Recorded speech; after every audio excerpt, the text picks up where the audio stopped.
ਲੁਧਿਆਣਾ ਖਬਰਨਾਮਾ ਦੇਖਣ ਵਾਲੇ ਸਾਰੇ ਦਰਸ਼ਕਾਂ ਦਾ ਸਵਾਗਤ ਹੈ। ਮੈਂ ਰਾਜਦੀਪ ਤੇ ਖਬਰਾਂ ਵੱਲ ਵਧਣ ਤੋਂ ਪਹਿਲਾਂ ਇੱਕ ਨਜ਼ਰ ਮੁੱਖ ਸੁਰਖੀਆਂ ਤੇ।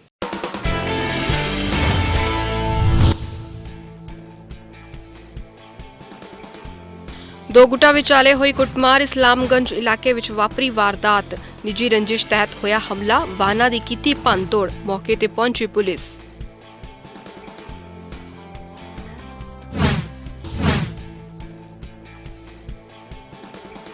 ਨਗਰ ਨਿਗਮ ਚੋਣਾਂ ਨੂੰ ਲੈ ਕੇ ਗਰਮਾਈ ਸਿਆਸਤ। ਰਾਏਕੋਟ ਵਿੱਚ ਵੱਖ-ਵੱਖ ਪਾਰਟੀਆਂ ਦੇ ਉਮੀਦਵਾਰਾਂ ਨੇ ਖੋਲ੍ਹੇ ਆਪੋ ਆਪਣੇ ਚੋਣ ਦਫ਼ਤਰ।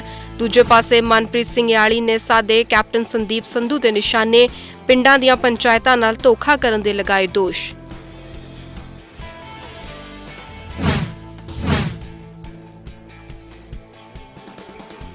ਸ਼ਹਿਰ ਵਿੱਚ ਰਿਹਾ ਪ੍ਰਦਰਸ਼ਨਾਂ ਦਾ ਦੌਰ। ਕਿਸਾਨਾਂ ਦੇ ਹੱਕ ਵਿੱਚ ਉਤਰੇ ਵੱਖ-ਵੱਖ ਵਰਗਾਂ ਦੇ ਲੋਕ।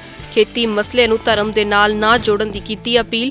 ਸੂਬਾ ਸਰਕਾਰ ਤੇ ਫੁੱਟਿਆ ਅਧਿਆਪਕਾਂ ਦਾ ਗੁੱਸਾ। ਡੀਸੀ ਦਫ਼ਤਰ ਦੇ ਬਾਹਰ ਲਗਾਇਆ ਧਰਨਾ।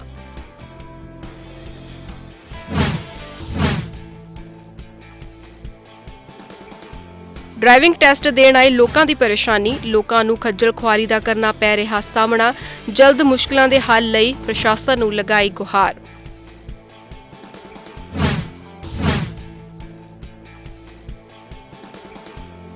ਸ਼ਹਿਰ ਵਿੱਚ ਸੋਮਵਾਰ ਦਾ ਦਿਨ ਰਿਹਾ ਧਾਰਮਿਕ ਸਰਗਰਮੀਆਂ ਦਾ।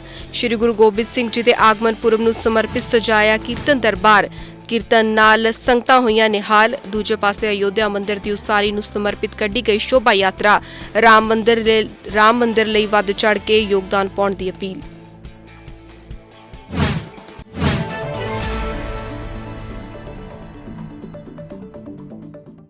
ਤੇ ਹੁਣ ਖਬਰਾਂ ਵਿਸਥਾਰ ਦੇ ਨਾਲ। ਲੁਧਿਆਣਾ ਦੇ ਇਸਲਾਮਗੰਜ ਇਲਾਕੇ ਦੇ ਵਿੱਚ ਦੋ ਗੁੱਟਾਂ ਦੇ ਵਿਚਕਾਰ ਕੁੱਟਮਾਰ ਦੀ ਘਟਨਾ ਵਾਪਰੀ ਹੈ। ਇੱਥੇ ਇੱਕ ਗੁੱਟ ਨੇ ਦੂਸਰੇ ਗੁੱਟ ਤੇ ਇਲਜ਼ਾਮਬਾਜ਼ੀ ਕਰਦੇ ਹੋਏ ਇੱਕ ਦੂਜੇ ਦੇ ਨਾਲ ਕੁੱਟਮਾਰ ਕਰਨ ਦਾ ਦੋਸ਼ ਲਗਾਇਆ ਹੈ। ਜ਼ਖਮੀ ਹੋਏ ਵਿਅਕਤੀਆਂ ਨੇ ਦੂਸਰੇ ਗੁੱਟ ਤੇ ਇਲਜ਼ਾਮ ਲਗਾਉਂਦੇ ਹੋਏ ਕਿਹਾ ਕਿ ਉਹ ਅਦਾਲਤ ਦੇ ਵਿੱਚ ਪੇਸ਼ੀ ਭੁਗਤਣ ਦੇ ਲਈ ਜਾ ਰਹੇ ਸੀ ਕਿ ਅਚਾਨਕ ਦੂਸਰੇ ਗੁੱਟ ਦੇ ਵਿਅਕਤੀਆਂ ਵੱਲੋਂ ਅਚਾਨਕ ਹੀ ਉਹਨਾਂ ਤੇ ਹਮਲਾ ਕਰ ਦਿੱਤਾ ਅਤੇ ਇਸ ਦੇ ਨਾਲ ਹੀ ਉਹਨਾਂ ਦੇ ਵਾਹਨਾਂ ਦੀ ਵੀ ਜੰਮ ਕੇ ਤੋੜ ਭੰਨ ਕੀਤੀ ਗਈ। ਦੱਸਿਆ ਜਾਂਦਾ ਹੈ ਕਿ ਪੂਰਾ ਹਮਲਾ ਨਿੱਜੀ ਰੰਜਿਸ਼ ਨੂੰ ਲੈ ਕੇ ਹੋਇਆ। ਉਧਰ ਪੁਲਿਸ ਇਸ ਮਾਮਲੇ ਵਿੱਚ ਕੁਝ ਵੀ ਕਹਿਣ ਤੋਂ ਪਾਸਾ ਵੱਟ ਰਹੀ ਹੈ। ਮੈਂ ਹੁਣੇ ਥੋੜੀ ਅੱਧਾ ਘੰਟਾ ਪਹਿਲਾਂ ਦੀ ਗੱਲ ਹੈ ਜੀ। ਮੈਂ ਕਚਹਿਰੀ ਤੋਂ ਤਰੀਕ ਭੁਗਤ ਕੇ ਵਾਪਸ ਆਉਂਦਾ ਪਿਆ ਸੀਗਾ। ਇਹ ਘੱਟੋ ਘੱਟ 100 ਬੰਦੇ ਹਥਿਆਰਾਂ ਨਾਲ ਲੈਸ ਹੋ ਕੇ, ਜਿਹਦੇ ਵਿੱਚ ਲੋਟਾ ਗੈਂਗ ਦੇ ਹਾਰੇ ਬੰਦੇ ਮੌਜੂਦ ਸੀ, ਜਿਹੜੇ NGO ਚਲਾਉਂਦੇ ਨੇ ਨਾਂ ਦੇ ਆੜ ਦੇ ਉੱਤੇ ਗਰੁੱਪ ਚਲਾ ਰਹੇ ਨੇ। ਇਹ ਲੋਕਾਂ ਨੂੰ ਮਾਰਨ ਦੇ ਧੰਦੇ ਜਿਹੜੇ ਲੈ ਰਹੇ ਨੇ। ਇਹਨਾਂ ਨੇ ਇੱਥੇ ਮੇਰੀ ਗੱਡੀ ਘੇਰ ਕੇ ਪੂਰੀ ਗੱਡੀ ਡੈਮੇਜ ਕੀਤੀ ਆ। ਸਾਨੂੰ ਕਾਫੀ ਕਿਰਪਾਨਾਂ ਤੇਜ਼ ਹਥਿਆਰਾਂ ਨਾਲ ਮਾਰਿਆ। 2 ਬੰਦੇ ਇੰਜਰਡ ਨੇ, ਜਿਹੜੇ ਸਿਵਲ ਹਸਪੀਟਲ 'ਚ ਆਪਣਾ ਪਰਚਾ ਦਰਜ ਕਰਾ ਰਹੇ ਨੇ ਜੀ। ਆਹ ਪੁਲਿਸ ਦਾ ਕੈਮਰਾ ਲੱਗਾ, ਜਿਹਦੇ ਵਿੱਚ ਸਾਰੀ ਚੀਜ਼, ਸਾਰੇ ਚਿਹਰੇ ਬੇਨਕਾਬ ਹੋਣੇ ਆ ਕਿ ਕਿਹੜੇ ਬੰਦੇ ਨੇ ਸਾਡੇ ਤੇ ਵਾਰ ਕੀਤਾ ਵਾ। ਕਿੱਦਾਂ ਕੀ ਗੱਲ ਹੋਈ ਆ ਭਾਜੀ? ਅਸੀਂ ਤਰੀਕ ਭੁਗਤ ਕੇ ਆ ਰਹੇ ਸਾਂ ਤੇ ਅਸੀਂ ਇੱਥੇ ਰੋਜ਼ਗਾਰ ਕੋਲ ਆਏ ਆ ਘੁੰਮਦੇ ਫਿਰਦੇ, ਤੇ ਉਸ 50-60 ਮੁੰਡਾ ਵਾਲੇ ਸਾਡੇ ਤੇ ਹਮਲਾ ਕਰਤਾ ਹੈ। ਮਾਰਨ ਹੀ ਆਏ ਸੀ ਸਾਨੂੰ। ਕੀ ਕਾਰਨ ਕੀ ਸੀ? ਕਾਰਨ ਕੁਛ ਨਹੀਂ ਭਾਜੀ, ਆਪਾਂ ਆਪਣੀ ਤਰੀਕ ਭੁਗਤਣ ਗਏ ਸੀ। ਪੁਰਾਣੀ ਰੰਜਿਸ਼ ਸੀ ਉਹਨਾਂ ਨੇ। ਹਾਂਜੀ। ਲੈਣ ਦੇਣ ਦਾ ਕੋਈ ਬੰਦਾ ਸੀ ਤੁਹਾਡਾ? ਨਹੀਂ ਸਰ। ਤਰੀਕ ਸੀ ਉਹਨਾਂ ਨਾਲ ਹੀ? ਹਾਂਜੀ। ਨਾਲੇ ਕਹਿੰਦੇ ਫੈਸਲਾ ਹੋ ਗਿਆ ਤੁਹਾਡਾ? ਉਹ ਫੈਸਲਾ ਹੋ ਗਿਆ ਭਾਜੀ, ਪੈਸੇ ਲੈ ਕੇ ਫੈਸਲਾ ਕਰ ਬੈਠੇ ਨੇ, ਫਿਰ ਵੀ ਸਾਨੂੰ ਹਮਲਾ ਕਰ ਗਏ ਨੇ। 50 ਮੁੰਡੇ ਲੈ ਕੇ ਇੱਥੇ। ਉਹਦੇ ਹਲਕਾ ਦਾਖਾ ਤੋਂ ਵਿਧਾਇਕ ਮਨਪ੍ਰੀਤ ਸਿੰਘ ਯਾਲੀ ਨੇ ਕਾਂਗਰਸ ਦੇ ਹਲਕਾ ਇੰਚਾਰਜ ਕੈਪਟਨ ਸੰਦੀਪ ਸੰਧੂ ਤੇ ਆਪਣੇ ਹਲਕੇ ਦੀਆਂ ਪੰਚਾਇਤਾਂ ਦੇ ਨਾਲ ਧੋਖਾ ਕਰਨ ਦੇ ਦੋਸ਼ ਲਗਾਏ ਨੇ। ਉਹਨਾਂ ਕਿਹਾ ਕਿ ਜਿਹੜਾ ਪੈਸਾ ਹਲਕਾ ਇੰਚਾਰਜ ਦੇ ਵੱਲੋਂ ਪਿੰਡਾਂ ਦੀਆਂ ਪੰਚਾਇਤਾਂ ਨੂੰ ਪੰਜਾਬ ਸਰਕਾਰ ਵੱਲੋਂ ਆਈ ਗ੍ਰਾਂਟ ਕਹਿ ਕੇ ਵੰਡਿਆ ਜਾ ਰਿਹਾ ਹੈ, ਉਹ ਦਰਅਸਲ ਕੇਂਦਰ ਵੱਲੋਂ ਦੇਸ਼ ਦੀਆਂ ਸਾਰੀਆਂ ਪੰਚਾਇਤਾਂ ਨੂੰ 7ਵੇਂ ਪੇ ਕਮਿਸ਼ਨ ਤਹਿਤ ਆਇਆ ਹੈ। ਇਸ ਮੌਕੇ ਉਹਨਾਂ ਨੇ ਕਿਹਾ ਕਿ ਉਹਨਾਂ ਦੇ ਕੋਲ ਪੂਰੇ ਸਬੂਤ ਨੇ ਕਿ ਕਿਸ ਤਰ੍ਹਾਂ ਕੇਂਦਰ ਸਰਕਾਰ ਪੰਜਾਬ ਦੇ ਲੋਕਾਂ ਤੋਂ ਟੈਕਸ ਲੈਂਦੀ ਹੈ ਤੇ ਕਿਸ ਤਰ੍ਹਾਂ ਫਿਰ ਉਹ ਪੈਸੇ ਨੂੰ ਟੈਕਸ ਦੇ ਰੂਪ ਦੇ ਵਿੱਚ ਗ੍ਰਾਂਟਾਂ ਦੇ ਰੂਪ ਵਿੱਚ ਰਾਜਾਂ ਨੂੰ ਭੇਜਦੀ ਹੈ ਅਤੇ ਉਹੀ ਟੈਕਸ ਨੂੰ ਰਾਜ ਸਰਕਾਰ ਆਪਣਾ ਪੈਸਾ ਕਹਿ ਕੇ ਲੋਕਾਂ ਦੇ ਵਿੱਚ ਗ੍ਰਾਂਟਾਂ ਕਹਿ ਕੇ ਵੰਡਦੀ ਹੈ। ਉਹਨਾਂ ਆਮ ਲੋਕਾਂ ਨੂੰ ਕਾਂਗਰਸ ਦੀਆਂ ਨੀਤੀਆਂ ਤੋਂ ਸੁਚੇਤ ਰਹਿਣ ਦੀ ਅਪੀਲ ਕੀਤੀ ਹੈ। ਅੱਜ ਜੋ ਇਹ ਪ੍ਰੈਸ ਕਾਨਫਰੰਸ ਕੀਤੀ ਗਈ ਹੈ, ਇਹਦੇ ਵਿੱਚ ਜਿਹੜੀ 14ਵੇਂ ਵਿੱਤ ਕਮਿਸ਼ਨ ਦੀ ਗ੍ਰਾਂਟ ਜਾਰੀ ਹੋਈ ਆ ਪਿੰਡਾਂ ਨੂੰ ਆਬਾਦੀ ਦੇ ਆਧਾਰ ਤੇ, ਉਹ ਹੈਗੀ ਆ ਤਕਰੀਬਨ 16 ਕਰੋੜ 62 ਲੱਖ ਰੁਪਈਆ। ਪਿੰਡ ਵਾਈਜ਼ ਡਿਟੇਲ ਆਉਂਦੀ ਸਾਰੀ। ਕਿਸੇ ਪਿੰਡ ਨੂੰ 60 ਲੱਖ ਵੀ ਆ, ਕਿਸੇ ਨੂੰ 50 ਲੱਖ ਵੀ ਆ, ਕਿਸੇ ਨੂੰ 70 ਲੱਖ ਵੀ ਆ। ਪਰ ਇਹਦੇ ਵਿੱਚ ਪੰਜਾਬ ਸਰਕਾਰ ਦਾ ਕੋਈ ਰੋਲ ਨਹੀਂ, ਕੋਈ ਧੇਡਾ ਨਹੀਂ ਪੰਜਾਬ ਸਰਕਾਰ ਨੇ ਦਿੱਤਾ ਅੱਜ ਤੱਕ। ਪਹਿਲਾਂ ਵੀ 56 ਕਰੋੜ ਰੁਪਈਆ ਆਇਆ, ਉਹ 15ਵਾਂ ਦਿਨ ਨਰੇਗਾ ਦੇ ਵਿੱਚ ਆਇਆ ਪੰਚਾਇਤਾਂ ਦੇ ਖਾਤਿਆਂ ਦੇ ਵਿੱਚ। ਇਸ ਵਾਰ ਇਹਨਾਂ ਨੇ ਕੀ ਕੀਤਾ ਵੀ ਖਾਤਿਆਂ ਚਲੇ ਜਾਂਦਾ, ਸਾਨੂੰ ਕ੍ਰੈਡਿਟ ਨਹੀਂ ਮਿਲਦਾ ਧੱਕੇ ਨਾਲ। ਹਾਲਾਂਕਿ ਗਵਰਨਮੈਂਟ ਦੀਆਂ ਗਾਈਡਲਾਈਨਸ ਨੇ ਸੈਂਟਰ ਦੀਆਂ ਕਿ ਇਹ ਪੈਸਾ ਸਿੱਧਾ ਖਾਤਿਆਂ 'ਚ ਪਾਇਆ ਜਾਵੇ, ਲੇਕਿਨ ਇਸ ਵਾਰ ਉਹਨੇ ਧੱਕੇ ਨਾਲ ਚੈੱਕ ਬਣਾ ਕੇ ਵੰਡ ਰਹੇ ਨੇ। ਸੋ ਲੇਕਿਨ ਅੱਜ ਤੱਕ 4 ਸਾਲਾਂ ਦੇ ਵਿੱਚ ਇੱਥੇ ਕਈ ਹਲਕਾ ਇੰਚਾਰਜ ਰਹੇ, ਕਈ ਬਦਲੇ, ਜਿਮਨੀ ਚੋਣ ਵੀ ਆਈ, ਪਰ ਪੰਜਾਬ ਸਰਕਾਰ ਇੱਥੇ ਕੋਈ ਪੈਸਾ ਗ੍ਰਾਂਟ ਨਹੀਂ ਦੇ ਸਕੀ। ਰਾਏਕੋਟ ਵਿੱਚ ਨਗਰ ਨਿਗਮ ਕੌਂਸਲ ਦੀਆਂ ਚੋਣਾਂ ਦੇ ਲਈ ਸਿਆਸੀ ਮਾਹੌਲ ਪੂਰੀ ਤਰ੍ਹਾਂ ਭਖਿਆ ਹੋਇਆ ਹੈ। ਇਸ ਦੇ ਤਹਿਤ ਉਮੀਦਵਾਰਾਂ ਵੱਲੋਂ ਆਪਣੇ ਚੋਣ ਦਫ਼ਤਰ ਦਾ ਉਦਘਾਟਨ ਕੀਤਾ ਗਿਆ। ਇਸ ਲੜੀ ਤਹਿਤ ਸ਼੍ਰੋਮਣੀ ਅਕਾਲੀ ਦਲ ਦੇ ਵਾਰਡ ਨੰਬਰ 6 ਤੋਂ ਉਮੀਦਵਾਰ ਜੱਗਾ ਰਾਮ ਨੇ ਚੋਣ ਦਫ਼ਤਰ ਹਲਕਾ incharge Balwinder Singh Sandhu, Shiromani committee member ਜਥੇਦਾਰ ਜਗਜੀਤ ਸਿੰਘ ਤਲਵੰਡੀ ਅਤੇ ਹੋਰ ਆਗੂਆਂ ਦੀ ਹਾਜ਼ਰੀ ਦੇ ਵਿੱਚ ਰੀਬਨ ਕੱਟ ਕੇ ਉਸ ਦਾ ਉਦਘਾਟਨ ਕੀਤਾ। ਉੱਥੇ ਹੀ ਦੂਜੇ ਪਾਸੇ ਵਾਰਡ ਨੰਬਰ 10 ਤੋਂ ਕਾਂਗਰਸੀ ਉਮੀਦਵਾਰ ਕਮਲਜੀਤ ਵਰਮਾ ਦੇ ਦਫ਼ਤਰ ਦਾ ਉਦਘਾਟਨ ਕਰਨ ਸਮੇਂ ਵੱਡੀ ਗਿਣਤੀ ਵਿੱਚ ਵਰਕਰ ਮੌਜੂਦ ਰਹੇ। ਉੱਥੇ ਹੀ ਦੂਸਰੇ ਪਾਸੇ ਇਸ ਲੜੀ ਤਹਿਤ ਵਾਰਡ ਨੰਬਰ 4 ਤੋਂ ਸਾਂਝੇ ਮੋਰਚੇ ਦੇ ਉਮੀਦਵਾਰ ਸੰਜੀਵ ਕੁਮਾਰ ਬੋਵਾ ਨੇ ਵੀ ਆਪਣੀ ਚੋਣ ਮੁਹਿੰਮ ਦਾ ਆਗਾਜ਼ ਕੀਤਾ। ਜੀ ਮੈਂ ਅੱਜ ਵਾਰਡ ਨੰਬਰ 10 'ਚ ਸਾਡੇ ਕਮਲਜੀਤ ਵਰਮਾ ਸਾਡੇ ਕੈਂਡੀਡੇਟ ਹੈ, ਇਹਨਾਂ ਲਈ ਪ੍ਰਚਾਰ ਕਰਨ ਆਇਆ ਵਾਂ। ਔਰ ਇੱਥੇ ਕੀ ਸਾਡਾ ਸੁਪਨਾ ਸ਼ਹਿਰ ਲਈ, ਇਲਾਕੇ ਲਈ ਔਰ ਕੀ ਅਸੀਂ ਕੰਮ ਕੀਤੇ ਆ, ਉਹ ਸਾਰੇ ਲੋਕਾਂ ਨੇ ਮੈਂ ਵੀ ਦੱਸੇ ਆ। ਔਰ ਇੱਥੋਂ ਦੀ ਜਿਹੜਾ ਇਕੱਠ ਹੈ ਭਰਾਵਾਂ ਦਾ, ਭੈਣਾਂ ਦਾ, ਨੌਜਵਾਨਾਂ ਦਾ ਦੇਖ ਕੇ ਇਹ ਸਪਸ਼ਟ ਨਜ਼ਰ ਆ ਰਿਹਾ ਕਿ ਵਾਰਡ ਨੰਬਰ 10 'ਚ ਕਮਲਜੀਤ ਵਰਮਾ ਉਹਨਾਂ ਦੀ ਜਿੱਤ ਬਹੁਤ ਵੱਡੀ ਮਾਰਜਨ ਨਾਲ ਹੋਊਗੀ। ਔਰ ਮੈਂ ਬਹੁਤ ਖੁਸ਼ ਹਾਂ ਇਸ ਗੱਲੋਂ। ਸਾਰੇ ਲੋਕਾਂ ਨੇ ਮੈਨੂੰ ਅੱਜ ਵਿਸ਼ਵਾਸ ਵੀ ਦਿਵਾਇਆ। ਸਾਰੇ ਵੋਟਰਾਂ ਦਾ ਬਹੁਤ ਬਹੁਤ ਧੰਨਵਾਦ। ਬਾਅਦ 'ਚ ਵੀ ਕਰਾਂਗੇ, ਅੱਜ ਵੀ ਬਹੁਤ ਬਹੁਤ ਧੰਨਵਾਦ। ਅੱਜ ਦਾ ਇਹ ਕੀ ਪ੍ਰੋਗਰਾਮ ਸੀਗਾ? ਵਾਹਿਗੁਰੂ ਜੀ ਕਾ ਖਾਲਸਾ, ਸ੍ਰੀ ਵਾਹਿਗੁਰੂ ਜੀ ਕੀ ਫਤਿਹ। ਅੱਜ ਸ਼੍ਰੋਮਣੀ ਅਕਾਲੀ ਦਲ ਵੱਲੋਂ ਜਿਹੜੇ ਕਿ ਵਾਰਡ ਨੰਬਰ 6 ਦੇ ਵਿੱਚ ਉਮੀਦਵਾਰ ਜੱਗਾ ਰਾਮ ਜੀ ਦੇ ਦਫ਼ਤਰ ਦਾ ਉਦਘਾਟਨ ਕਰਿਆ ਗਿਆ, ਜਿਸ ਵਿੱਚ ਅੱਜ ਲੱਖਾਂ ਦੀ ਤਾਦਾਦ, ਹਜ਼ਾਰਾਂ ਦੀ ਤਾਦਾਦ ਵਿੱਚ ਸੰਗਤ ਪਹੁੰਚੀ ਆ। ਮੈਂ ਇਹਨਾਂ ਨੂੰ ਜੀ ਆਇਆਂ ਕਹਿਣਾ, ਜਿਨ੍ਹਾਂ ਨੇ ਕਿ ਆਪਣਾ ਅੱਜ ਇਹ ਪ੍ਰਤੱਖ ਦੱਸ ਦਿੱਤਾ ਕਿ ਜੋ ਵੀ ਇਹ ਲੋਕ ਨੇ ਇਹ ਕਾਂਗਰਸ ਸਰਕਾਰ ਦੇ ਤੋਂ ਬਹੁਤ ਦੁਖੀ ਨੇ, ਕਿਉਂਕਿ ਕਾਂਗਰਸ ਸਰਕਾਰ ਝੂਠਿਆਂ ਦੀ ਸਰਕਾਰ ਹੈ। ਇਹਨਾਂ ਨੇ ਕੋਈ ਵੀ ਡਿਵੈਲਪਮੈਂਟ ਨਹੀਂ ਕਰੀ। ਜਿੰਨੀਆਂ ਵੀ ਅੱਜ ਡਿਵੈਲਪਮੈਂਟਾਂ ਹੋ ਰਹੀਆਂ ਨੇ, ਇਹ ਸਰਦਾਰ ਪ੍ਰਕਾਸ਼ ਸਿੰਘ ਜੀ ਦੁਆਰਾ, ਸਰਕਾਰ ਦੁਆਰਾ ਜਿਹੜੇ ਪਿਛਲੇ ਸਮੇਂ ਦੇ ਵਿੱਚ ਜਿੰਨਾ ਵੀ ਕੰਮ ਅਸੀਂ ਪਾਸ ਕਰੇ ਸੀ, ਉਹਨਾਂ ਦੇ ਉਦਘਾਟਨ ਕਰਕੇ ਅੱਜ ਉਹਨਾਂ ਦੇ ਪੱਥਰ ਬਦਲ ਕੇ ਲਾ ਰਹੇ ਨੇ।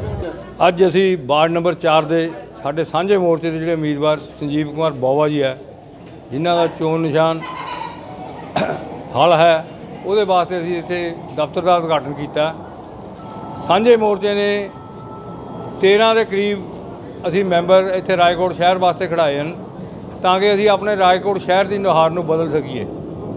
ਜਿਹੜੇ ਉਮੀਦਵਾਰ ਹਨ, ਇਹਨਾਂ ਦੇ ਸਾਰਿਆਂ ਦੇ ਚਿਹਰਿਆਂ ਦੇ ਉੱਤੇ ਨੂਰ ਹੈ ਔਰ ਸਾਰੇ ਵਧੀਆ ਪਰਿਵਾਰਾਂ ਨਾਲ ਸੰਬੰਧ ਰੱਖਦੇ ਹਨ। ਕੋਈ ਇਹੋ ਜਿਹੀ ਗੱਲ ਨਹੀਂ ਹੋਊਗੀ।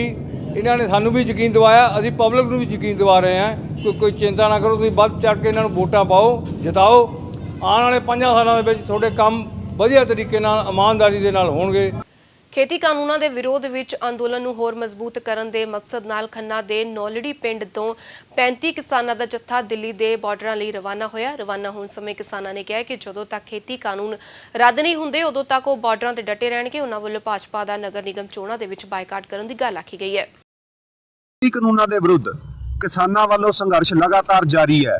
ਕਿਸਾਨਾਂ ਵੱਲੋਂ 6 ਫਰਵਰੀ ਨੂੰ ਚੱਕਾ ਜਾਮ ਦੀ ਕਾਲ ਦਿੱਤੀ ਗਈ ਸੀ, ਜਿਸ ਤੋਂ ਬਾਅਦ ਕਿਸਾਨਾਂ ਵੱਲੋਂ ਹੋਰ ਵੀ ਸੰਘਰਸ਼ ਮਿੱਥੇ ਜਾ ਰਹੇ, ਜਿਸ ਦੇ ਲੈ ਕੇ ਅੱਜ ਜੇ ਗੱਲ ਕਰੀਏ ਪਿੰਡ ਨੌਲੜੀ ਤੋਂ ਜੇ ਅਸੀਂ ਗੱਲ ਕਰੀਏ ਤਾਂ ਇੱਥੋਂ ਪਿੰਡ ਤੋਂ ਇੱਕ ਜੱਥਾ ਜਾ ਰਿਹਾ, ਬੱਸ ਦੇ ਵਿੱਚ ਰਵਾਨਾ ਹੋਣ ਜਾ ਰਹੇ ਨੇ ਦਿੱਲੀ ਧਰਨੇ ਦੇ ਵਿੱਚ ਸ਼ਮੂਲੀਅਤ ਕਰਨ ਲਈ।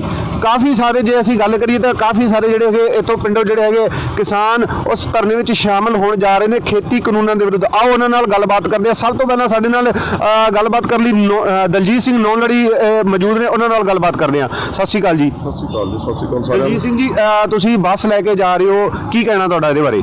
ਦੇਖੋ, ਜੋ ਕਾਲੇ ਕਾਨੂੰਨ ਜਿਨ੍ਹਾਂ ਵਾਸਤੇ ਮੋਦੀ ਸਰਦਾਰ ਜਿੱਦੀ ਸਰਕਾਰ ਆ, ਜੋ ਹਿਟਲਰ ਸਰਕਾਰ ਆ, ਪਤਾ ਨਹੀਂ ਕਿਉਂ ਸੁੱਤੀ ਪਈ ਆ ਬੀਜੇਪੀ, ਭਾਰਤ ਦੀ ਡੈਮੋਕ੍ਰੇਸੀ ਨੂੰ ਤਬਾਹ ਕਰਨ ਲੱਗੀ ਹੋਈ ਆ। ਦੇਖੋ 4 ਮਹੀਨੇ ਦੇ ਕਰੀਬ ਹੋਣੇ ਵਾਲੇ ਆ, ਤੇ ਅਸੀਂ ਜਿਵੇਂ ਕਹਿੰਦੇ ਆ ਥੱਕਦੇ ਤਾਂ ਹੈ ਨਹੀਂ, ਪਰ ਪੂਰਾ ਜ਼ੋਰ ਲਾ ਦਿਆਂਗੇ। ਮੋਦੀ ਸਰਕਾਰ ਨੂੰ ਦੱਸ ਦੇਣਾ ਚਾਹੁੰਦੇ ਆ ਵੀ ਜਿੰਨਾ ਚਿਰ ਤਿੰਨੇ ਕਾਲੇ ਕਾਨੂੰਨ ਵਾਪਸ ਨਹੀਂ ਹੁੰਦੇ, MSP ਲੀਗਲ ਡਾਕੂਮੈਂਟ ਨਹੀਂ ਬਣਦੀ, ਜਿਹੜੇ ਉਹਨਾਂ ਨੇ 26 ਜਨਵਰੀ 27 ਨੂੰ ਜੋ ਉੱਥੇ ਦੁਰਵਿਵਹਾਰ ਕੀਤਾ ਸਾਰੇ ਲੋਕਾਂ ਨਾਲ, ਭਾਰਤ ਦੇ ਲੋਕਾਂ ਨਾਲ। ਔਰ ਆੜ ਲਈ ਤਿਰੰਗੇ ਝੰਡੇ ਦੀ, ਅਸੀਂ ਤਿਰੰਗੇ ਝੰਡੇ ਦੀ ਸ਼ਾਨ ਵਧਾਈ ਔਰ ਵਧਾਵਾਂਗੇ ਰਹਾਂਗੇ।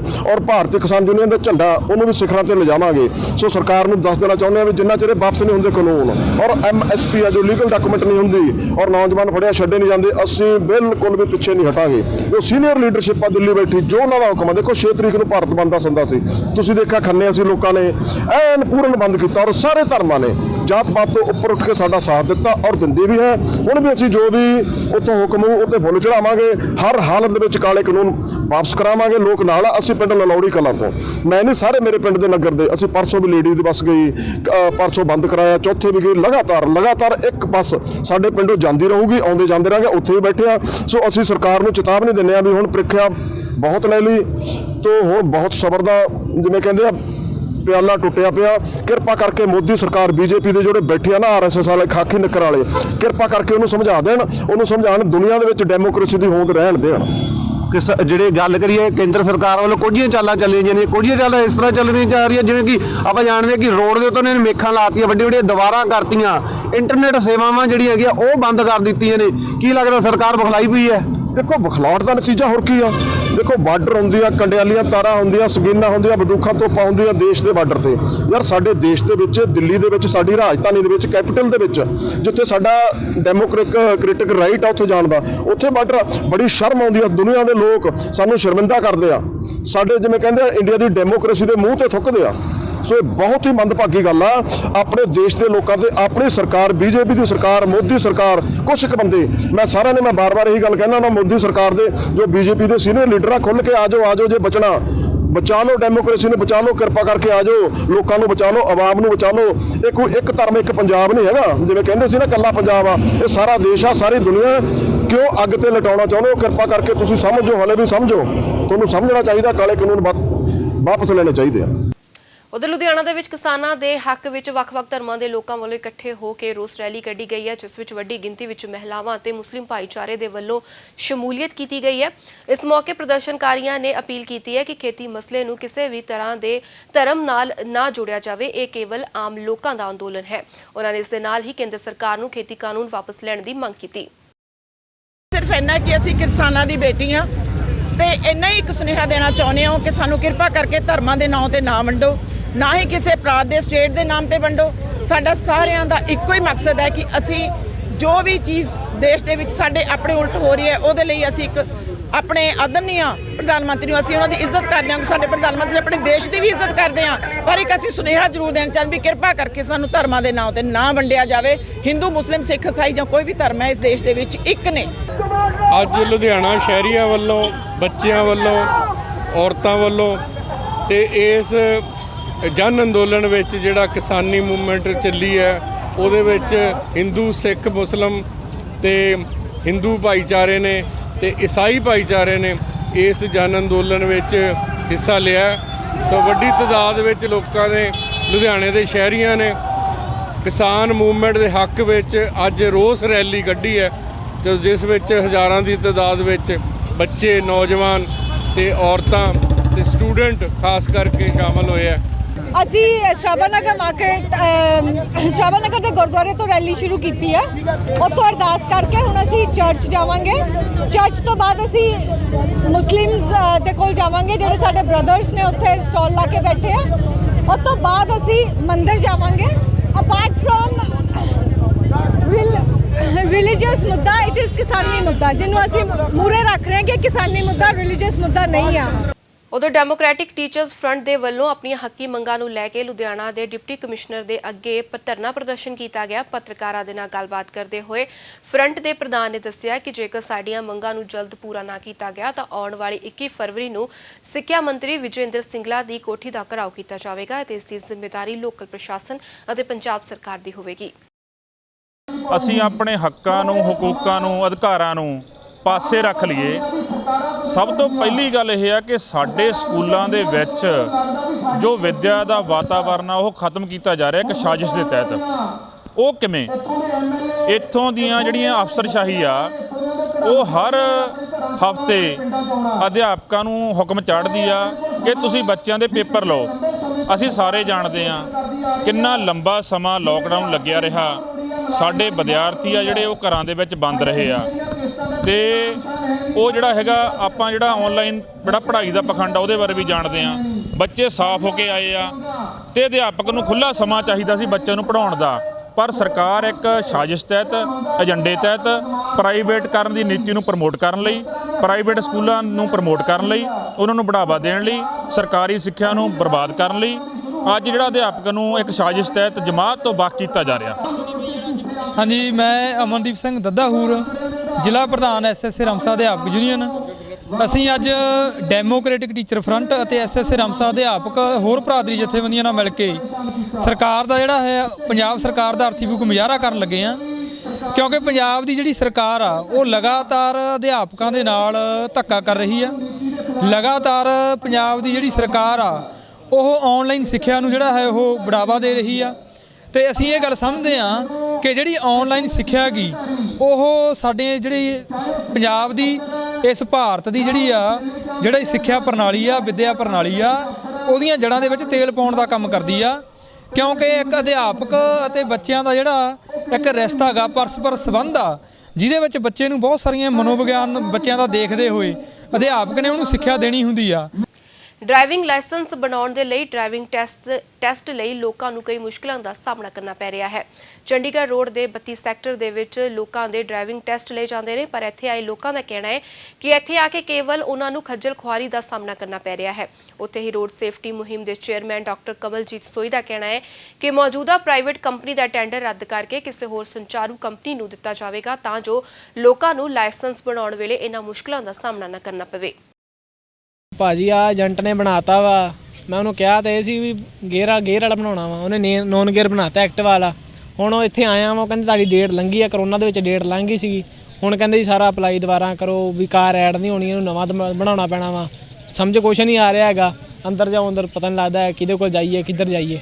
ਸਰ ਜਿਹੜੀ ਆਨਲਾਈਨ ਡੇਟ ਮਿਲਦੀ ਆ ਉਹਨੂੰ ਲੈ ਕੇ ਕਿੰਨੀ ਪਰੇਸ਼ਾਨੀ ਆ ਰਹੀ ਹੈ? ਆਨਲਾਈਨ ਡੇਟ ਦਾ ਪਤਾ ਨਹੀਂ ਲੱਗਦਾ ਜੀ, ਐਪ ਚੱਲਦੀ ਆ, ਕੋਈ ਡੇਟ ਡੂਟ ਆਉਂਦੀ ਨਹੀਂ ਹੈਗੀ ਛੇਤੀ। ਸਰ ਕਿੰਨੀ ਦੇਰ ਹੋ ਗਈ ਤੁਹਾਨੂੰ ਉੱਥੇ ਚੱਕਰ ਲਾਉਂਦੇ ਨੂੰ? ਮੈਨੂੰ ਇਹ ਕਾਫੀ ਦਿਨ ਹੋ ਗਏ, ਹੁਣ ਤਾਂ ਮਹੀਨਾ ਕੁ ਹੋ ਗਿਆ। ਕੀ ਮੰਗ ਕਰਦੇ ਹੋ ਪ੍ਰਸ਼ਾਸਨ ਤੋਂ? ਬਸ ਸਾਡੇ ਕੰਮ ਜਲਦੀ ਹੋਣ, ਐਵੇਂ ਤਾਂ ਕਈ ਦਾ ਕੁਝ ਹੋਰ ਆ, ਬਣ ਕੁਝ ਹੋਰ ਜਾਂਦਾ ਵਾ। ਸਾਡੇ ਤਾਂ ਪੈਸੇ ਵੀ ਖਰਾਬ ਹੋ ਗਏ, ਏਜੰਟ ਲੱਭਿਆ ਨਹੀਂ ਮੁੜ ਕੇ, ਏਜੰਟ ਪੈਸੇ ਲੈ ਕੇ ਫਰਾਰ। ਏਜੰਟ ਇੱਥੇ ਤੁਹਾਨੂੰ ਮਿਲਦੇ ਕਿੱਥੋਂ ਮਿਲੇ? ਏਜੰਟ ਬਾਹਰ ਹੀ ਇੱਥੇ ਮਿਲੇ ਸੀ ਜੀ। ਆ ਜਿਹੜੇ ਲਾਇਸੈਂਸਸ ਦੇ ਵਿੱਚ ਧਾਂਦਲੀ ਮਚੀ ਹੋਈ ਹੈ, ਇਹਨਾਂ ਡਿਲੇ ਹੋ ਰਿਹਾ ਹੈ। ਈਵਨ ਅਪਾਇੰਟਮੈਂਟ ਲੈ ਕੇ 3-3 4-4 ਮਹੀਨੇ ਦੀ ਡੇਟ ਦਿੱਤੀ ਜਾ ਰਹੀ ਹੈ ਤੇ ਪਬਲਿਕ ਨੂੰ ਪਰੇਸ਼ਾਨ ਕੀਤਾ ਜਾ ਰਿਹਾ ਹੈ। ਆ ਬਿਲਕੁਲ ਸ਼ਰੇਆਮ ਜਿਹੜੀ ਹੈ ਪਬਲਿਕ ਦੇ ਨਾਲ ਧੱਕਾ ਹੋ ਰਿਹਾ ਹੈ, ਹਿਊਮਿਲੇਸ਼ਨ ਹੋ ਰਹੀ ਹੈ, ਹਰਾਸਮੈਂਟ ਹੋ ਰਹੀ ਹੈ ਤੇ ਕਰਪਸ਼ਨ ਹੋ ਰਹੀ ਹੈ। ਮੈਂ ਪਹਿਲਾਂ ਵੀ ਆ ਕੰਪਨੀ ਜਿਹੜੀ ਸਮਾਰਟ ਚਿਪ ਹੈਗੀ ਹੈ ਇਹਦੇ ਖਿਲਾਫ ਬੜੀ ਵਾਰੀ ਆਵਾਜ਼ ਉਠਾਈ ਹੈ, ਲੇਕਿਨ ਪ੍ਰਸ਼ਾਸਨ ਦੇ ਕੰਨਾਂ ਤੇ ਜੂੰ ਨਹੀਂ ਰਹਿੰਦੀ ਹੈਗੀ। ਆ ਕੰਪਨੀ ਦੇ ਖਿਲਾਫ 6 ਸ਼ਹਿਰਾਂ ਦੇ ਵਿੱਚ FIRs ਦਰਜ ਹੋਈਆਂ ਹੋਈਆਂ। ਈਵਨ ਲੁਧਿਆਣੇ ਸ਼ਹਿਰ ਦੇ ਵਿੱਚ ਇਹਨਾਂ ਨੇ 23 ਜਾਲੀ ਲਾਇਸੈਂਸਾਂ ਦੇ ਡਾਕੂਮੈਂਟ ਲਾ ਕੇ ਲਾਇਸੈਂਸ ਬਣਾਉਣ ਦੀ ਕੋਸ਼ਿਸ਼ ਕੀਤੀ ਸੀ ਤੇ ਫੜੇ ਗਏ ਸੀਗੇ। ਤੇ ਮੈਡਮ ਜਿਹੜੀ DTO ਮੈਡਮ ਸੀ ਬਬੀਤਾ ਇਹਨਾਂ ਮੈਡਮ ਕਲੇਰ ਕੀ ਨਾਂ ਸੀ ਉਹਨਾਂ ਦਾ, DTO ਮੈਡਮ ਨੇ ਲਵਜੀਤ ਕਲਸੀ ਉਹਨਾਂ ਨੇ ਇਹਨਾਂ ਦੇ ਖਿਲਾਫ FIR ਕਰਾਈ ਸੀਗੀ। ਤੇ ਉੱਦਾਂ ਵਿਜੀਲੈਂਸ ਕੇਸ ਚੱਲਦਾ ਪਿਆ ਇਸ ਦੇ ਜਲੰਧਰ ਦੇ ਵਿੱਚ, ਅੰਮ੍ਰਿਤਸਰ 'ਚ, ਸੰਗਰੂਰ 'ਚ। ਸ਼੍ਰੋਮਣੀ ਅਕਾਲੀ ਦਲ ਦੇ ਸੀਨੀਅਰ ਆਗੂ ਤੇ ਪਾਵਰਦਸ ਦੇ ਮੁਖੀ ਵਿਜੇ ਦਾਨਵ ਵੱਲੋਂ ਸ਼ਹਿਰ ਦੇ ਕਾਰੋਬਾਰੀਆਂ ਦੇ ਨਾਲ ਮਿਲ ਕੇ ਉਹਨਾਂ ਦੀਆਂ ਸਮੱਸਿਆਵਾਂ ਸੁਣੀਆਂ ਗਈਆਂ। ਇਸ ਮੌਕੇ ਉਹਨਾਂ ਵੱਲੋਂ ਸ਼੍ਰੋਮਣੀ ਅਕਾਲੀ ਦਲ ਦੇ ਵੱਲੋਂ ਸ਼ੁਰੂ ਕੀਤੀ ਮਿਸ਼ਨ 2022 ਤਹਿਤ ਕਾਰੋਬਾਰੀਆਂ ਦੀਆਂ ਮੁਸ਼ਕਲਾਂ ਨੂੰ ਹਾਈ ਕਮਾਂਡ ਤੱਕ ਪਹੁੰਚਾਉਣ ਦਾ ਜ਼ਿੰਮਾ ਉਹਨਾਂ ਨੇ ਉਠਾਇਆ ਅਤੇ ਵਾਅਦਾ ਕੀਤਾ ਕਿ ਇਹਨਾਂ ਮਸਲਿਆਂ ਨੂੰ ਪਾਰਟੀ ਦੇ ਚੋਣ ਮੈਨੀਫੈਸਟੋ ਦਾ ਹਿੱਸਾ ਬਣਾਉਣ ਦਾ ਵੀ ਉਹਨਾਂ ਨੇ ਭਰੋਸਾ ਦਿੱਤਾ। ਇਸ ਮੌਕੇ ਕਾਰੋਬਾਰੀਆਂ ਦੇ ਵੱਲੋਂ ਮਿਲ ਕੇ ਵਿਜੇ ਦਾਨਵ ਦਾ ਜਿੱਥੇ ਧੰਨਵਾਦ ਜ਼ਾਹਿਰ ਕੀਤਾ ਗਿਆ, ਉੱਥੇ ਹੀ ਉਹਨਾਂ ਨੂੰ ਸਨਮਾਨਿਤ ਵੀ ਕੀਤਾ ਗਿਆ।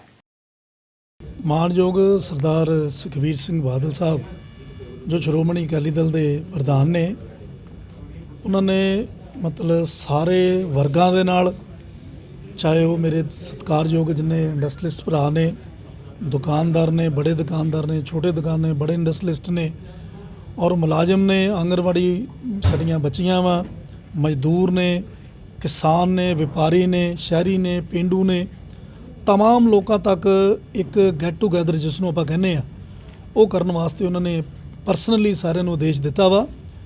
तो अज मैं भी अपने बहुत ही सत्कारयोग इंडस्ट्रीलिस्ट भरावां नूं, बड़े उद्योगपति ने, इन्हां सत्कारयोग वीरां नूं मिलण वास्ते आया सी और इन्होंने इत्थे मेरा सन्मान भी किया।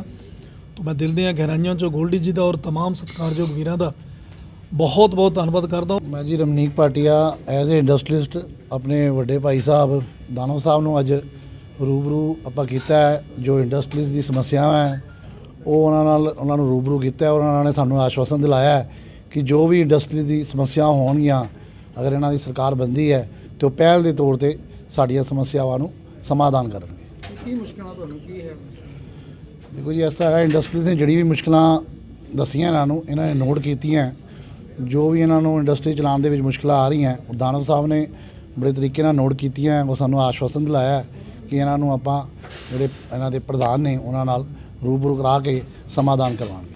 ਉਧਰ ਲੁਧਿਆਣਾ ਦੇ ਵਿੱਚ ਬਾਬਾ ਦੀਪ ਸਿੰਘ ਸੇਵਾ ਸੁਸਾਇਟੀ ਦੇ ਵੱਲੋਂ ਸ੍ਰੀ ਗੁਰੂ ਗੋਬਿੰਦ ਸਿੰਘ ਜੀ ਦੇ ਆਗਮਨ ਪੁਰਬ ਨੂੰ ਸਮਰਪਿਤ ਗੁਰਦੁਆਰਾ ਕੁਟੀਆ ਸਾਹਿਬ ਵਿਖੇ ਇੱਕ ਕੀਰਤਨ ਦਰਬਾਰ ਸਜਾਇਆ ਗਿਆ, ਜਿੱਥੇ ਕੀਰਤਨੀ ਜਥਿਆਂ ਦੇ ਵੱਲੋਂ ਸੰਗਤਾਂ ਨੂੰ ਕੀਰਤਨ ਦੇ ਨਾਲ ਨਿਹਾਲ ਕੀਤਾ ਗਿਆ। ਇਸ ਦੇ ਨਾਲ ਹੀ ਸੰਗਤਾਂ ਦੇ ਵੱਲੋਂ ਕਿਸਾਨੀ ਮੋਰਚੇ ਦੀ ਸਫਲਤਾ ਦੇ ਲਈ ਵੀ ਅਰਦਾਸ ਕੀਤੀ ਗਈ। ਵਾਹਿਗੁਰੂ ਜੀ ਕਾ ਖਾਲਸਾ, ਵਾਹਿਗੁਰੂ ਜੀ ਕੀ ਫਤਿਹ। ਅੱਜ ਅਮਰ ਸ਼ਹੀਦ ਬਾਬਾ ਦੀਪ ਸਿੰਘ ਸੇਵਾ ਸੁਸਾਇਟੀ ਲੁਧਿਆਣਾ ਵੱਲੋਂ ਗੁਰਦੁਆਰਾ ਕੁਟੀਆ ਸਾਹਿਬ ਆਈ ਬਲਾਕ ਦੀ ਪ੍ਰਬੰਧਕ ਕਮੇਟੀ ਦੇ ਨਿੱਘੇ ਸਹਿਯੋਗ ਦੇ ਨਾਲ 10ਵੇਂ ਪਾਤਸ਼ਾਹ ਦਸ਼ਮੇਸ਼ ਪਿਤਾ ਸਾਹਿਬ ਕਮਾਲ ਧੰਨ ਧੰਨ ਸਾਹਿਬ ਸ੍ਰੀ ਗੁਰੂ ਗੋਬਿੰਦ ਸਿੰਘ ਜੀ ਦੇ ਆਗਮਨ ਪੁਰਬ ਨੂੰ ਸਮਰਪਿਤ ਕੀਰਤਨ ਦਰਬਾਰ ਸਜਾਇਆ ਗਿਆ, ਜਿਸ ਵਿੱਚ ਭਾਈ ਹਰਵਿੰਦਰ ਸਿੰਘ ਜੀ, ਲਿਟਲ ਵੀਰ ਜੀ, ਮਾਤਾ ਕੋਲਾਂ ਵਾਲੇ ਅਤੇ ਭਾਈ ਹਰਜਿੰਦਰ ਸਿੰਘ ਜੀ ਜਿੰਦੂ ਨਾਨਕਸਰ ਕਲੇਰਾਂ ਤੋਂ, ਜਿਨ੍ਹਾਂ ਨੇ ਬਹੁਤ ਹੀ ਰਸ ਭਿੰਨਾ ਕੀਰਤਨ ਕਰਕੇ ਗੁਰੂ ਸੰਗਤਾਂ ਨੂੰ ਗੁਰੂ ਗ੍ਰੰਥ ਸਾਹਿਬ ਜੀ ਨਾਲ ਜੋੜਨ ਦਾ ਵਿਸ਼ੇਸ਼ ਉਪਰਾਲਾ ਕੀਤਾ ਹੈ ਅਤੇ ਨਿਹਾਲ ਕੀਤਾ ਹੈ। ਉਧਰ ਲੁਧਿਆਣਾ ਦੇ ਗ੍ਰੀਨਫੀਲਡ ਨਗਰ ਤੋਂ ਭਗਵਾਨ ਸ਼੍ਰੀ ਰਾਮ ਜੀ ਨੂੰ ਸਮਰਪਿਤ ਇੱਕ ਸ਼ੋਭਾ ਯਾਤਰਾ ਕੱਢੀ ਗਈ, ਜੋ ਕਿ ਵੱਖ-ਵੱਖ ਨਗਰਾਂ ਤੋਂ ਹੁੰਦੀ ਹੋਈ ਇਸ ਸ਼ੋਭਾ ਯਾਤਰਾ ਦੇ ਵਿੱਚ ਲੋਕਾਂ ਨੂੰ ਅਯੋਧਿਆ ਵਿੱਚ ਬਣਨ ਵਾਲੇ ਸ਼੍ਰੀ ਰਾਮ ਚੰਦਰ ਜੀ ਦੇ ਮੰਦਿਰ ਦੀ ਉਸਾਰੀ ਦੇ ਵਿੱਚ ਆਪਣਾ ਯੋਗਦਾਨ ਪਾਉਣ ਦੀ ਅਪੀਲ ਕੀਤੀ। ਦੇਖੋ ਜੀ, ਮੇਰਾ ਨਾਮ ਵਿਨੀਤਪਾਲ ਸਿੰਘ ਮੋਂਗਾ ਤੇ ਅਸੀਂ ਇਲਾਕਾ ਨਿਵਾਸੀਆਂ ਨਾਲ ਅਤੇ ਸ਼ਹਿਰ ਵਾਸੀਆਂ ਨਾਲ ਮਿਲ ਕੇ ਇੱਕ ਜਿਹੜੀ ਹੈ ਸ਼੍ਰੀ ਰਾਮ ਜੀ ਦੀ ਸ਼ੋਭਾ ਯਾਤਰਾ ਜਿਹੜੀ ਹੈ ਗ੍ਰੀਨਫੀਲਡ ਕਲੋਨੀ ਤੋਂ ਸ਼ੁਰੂ ਕਰਕੇ ਪੂਰੀ ਗ੍ਰੀਨਫੀਲਡ ਹੁੰਦੇ ਹੋਏ, ਸ਼ਕਤੀ ਨਗਰ ਹੁੰਦੇ ਹੋਏ, ਪ੍ਰਤਾਪ ਕਲੋਨੀ ਹੁੰਦੇ ਕੋਚਰ ਮਾਰਕੀਟ ਰਾਹੀਂ ਵਾਪਸ ਇੱਥੇ ਗ੍ਰੀਨਫੀਲਡ ਹੀ ਆਏਗੀ ਸਾਡੇ ਗ੍ਰਹਿ ਵਿਖੇ। ਤੇ ਇਹ ਜਿਹੜਾ ਸ਼ੋਭਾ ਯਾਤਰਾ ਸ਼੍ਰੀ ਰਾਮ ਜੀ ਦੀ ਕੱਢੀ ਜਾ ਰਹੀ ਹੈ, ਇਹ ਜਿਹੜਾ ਅਯੋਧਿਆ ਨਗਰੀ ਵਿਖੇ ਜਿਹੜਾ ਭਵਿ ਸ਼੍ਰੀ ਰਾਮ ਮੰਦਿਰ ਬਣਨ ਜਾ ਰਿਹਾ ਉਹਦੇ ਸੰਦਰਭ ਦੇ ਵਿੱਚ ਕੱਢੀ ਜਾ ਰਹੀ ਹੈ, ਤਾਂ ਕਿ ਜਿਹੜਾ ਲੋਕੀ ਆਪਣੀ ਸ਼ਰਧਾ ਅਨੁਸਾਰ ਜਿਹੜਾ ਹੈ ਉਹਦੇ ਵਿੱਚ ਸਹਿਯੋਗ ਪਾ ਸਕਣ। ਦੇਖੋ, ਅਸੀਂ ਗ੍ਰੀਨਫੀਲਡ ਕਾਲੋਨੀ ਵਿੱਚ ਅੱਜ ਯਾਤਰਾ ਕੱਢ ਰਹੇ ਹਾਂ। ਸਾਡਾ ਉਦੇਸ਼ ਹੈ ਕਿ ਅਸੀਂ ਪੂਰੇ ਹਿੰਦੁਸਤਾਨ ਦੇ ਹਰ ਘਰ ਵਿੱਚ ਜਾਈਏ, ਹਰ ਘਰ ਵਿੱਚੋਂ ਚਾਹੇ 10 ਰੁਪਏ ਦਾ ਯੋਗਦਾਨ ਮਿਲੇ, ਪਰ ਇੱਕ ਭव्य ਰਾਮ ਮੰਦਿਰ ਦਾ ਨਿਰਮਾਣ ਹੋਏ। ਉਹ 10 ਰੁਪਏ ਦਾ ਯੋਗਦਾਨ ਇਸ ਲਈ ਨਹੀਂ ਹੈ ਕਿ ਅਸੀਂ ਰਾਮ ਮੰਦਿਰ ਵਿੱਚ ਕੁਝ ਦੇ ਰਹੇ ਹਾਂ, ਉੱਥੇ ਪੈਸੇ ਦੀ ਕਮੀ ਨਹੀਂ ਹੈ। ਉਹ ਇਸ ਲਈ ਹੈ ਕਿ ਜਿਹੜਾ ਬੱਚਾ ਅੱਜ 10 ਰੁਪਏ ਦੇ ਰਿਹਾ ਹੈ, ਆਪਣੀ ਆਉਣ ਵਾਲੀ ਪੀੜ੍ਹੀਆਂ ਨੂੰ ਦੱਸੇਗਾ ਕਿ ਸਾਡੇ ਦਾਦਿਆਂ ਨੇ ਪਰਦਾਦਿਆਂ ਨੇ ਉਹ ਭਗਵਾਨ ਰਾਮ ਨੂੰ ਘਰ ਲੈ ਕੇ ਦਿੱਤਾ, ਜਿਹੜਾ 500 ਸਾਲਾਂ ਤੋਂ ਇੱਕ ਛੱਪੜ ਵਿੱਚ ਸੀਗਾ। ਤੇ ਜਾਣ ਤੋਂ ਪਹਿਲਾਂ ਇੱਕ ਨਜ਼ਰ ਮੁੱਖ ਸੁਰਖੀਆਂ ਤੇ।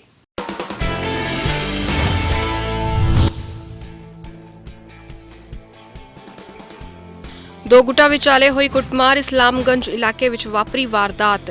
ਨਿੱਜੀ ਰੰਜਿਸ਼ ਤਹਿਤ ਹੋਇਆ ਹਮਲਾ, ਵਾਹਨਾਂ ਦੀ ਕੀਤੀ ਭੰਨਤੋੜ, ਮੌਕੇ ਤੇ ਪਹੁੰਚੀ ਪੁਲਿਸ।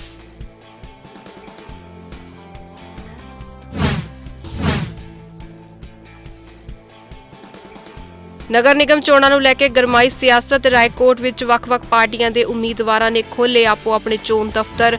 ਦੂਜੇ ਪਾਸੇ ਮਨਪ੍ਰੀਤ ਸਿੰਘ ਯਾਲੀ ਨੇ ਸਾਦੇ ਕੈਪਟਨ ਸੰਦੀਪ ਸੰਧੂ ਦੇ ਨਿਸ਼ਾਨੇ, ਪਿੰਡਾਂ ਦੀਆਂ ਪੰਚਾਇਤਾਂ ਨਾਲ ਧੋਖਾ ਕਰਨ ਦੇ ਲਗਾਏ ਦੋਸ਼।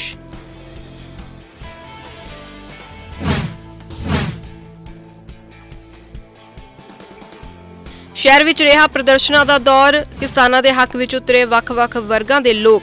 ਖੇਤੀ ਮਸਲੇ ਨੂੰ ਧਰਮ ਦੇ ਨਾਲ ਨਾ ਜੋੜਨ ਦੀ ਕੀਤੀ ਅਪੀਲ। ਸੂਬਾ ਸਰਕਾਰ ਤੇ ਫੁੱਟਿਆ ਅਧਿਆਪਕਾਂ ਦਾ ਗੁੱਸਾ, ਡੀਸੀ ਦਫ਼ਤਰ ਦੇ ਬਾਹਰ ਲਗਾਇਆ ਧਰਨਾ।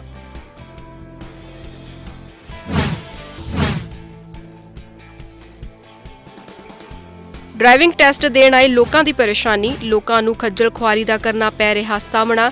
ਜਲਦ ਮੁਸ਼ਕਲਾਂ ਦੇ ਹੱਲ ਲਈ ਪ੍ਰਸ਼ਾਸਨ ਨੂੰ ਲਗਾਈ ਗੁਹਾਰ।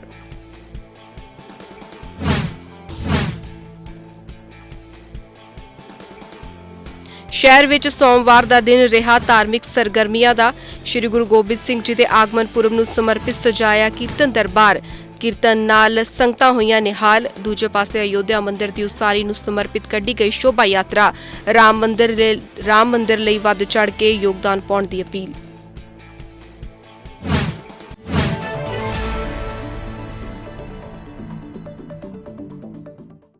ਤੇ ਜੇਕਰ ਤੁਸੀਂ ਕੋਈ ਸੁਝਾਅ ਜਾਂ ਜਾਣਕਾਰੀ ਸਾਡੇ ਨਾਲ ਸਾਂਝੀ ਕਰਨਾ ਚਾਹੁੰਦੇ ਹੋ ਤਾਂ ਤੁਸੀਂ ਸਾਨੂੰ ਈਮੇਲ ਕਰ ਸਕਦੇ ਹੋ news@fastway.in ਤੇ। ਤੁਸੀਂ ਸਾਨੂੰ ਆਨਲਾਈਨ ਦੇਖ ਸਕਦੇ ਹੋ www.fastway.in ਤੇ। ਲੁਧਿਆਣਾ ਖਬਰਨਾਮਾ ਵਿੱਚ ਫਿਲਹਾਲ ਬਸ ਇੰਨਾ ਹੀ। ਮੈਨੂੰ ਦਿਓ ਇਜਾਜ਼ਤ। ਧੰਨਵਾਦ।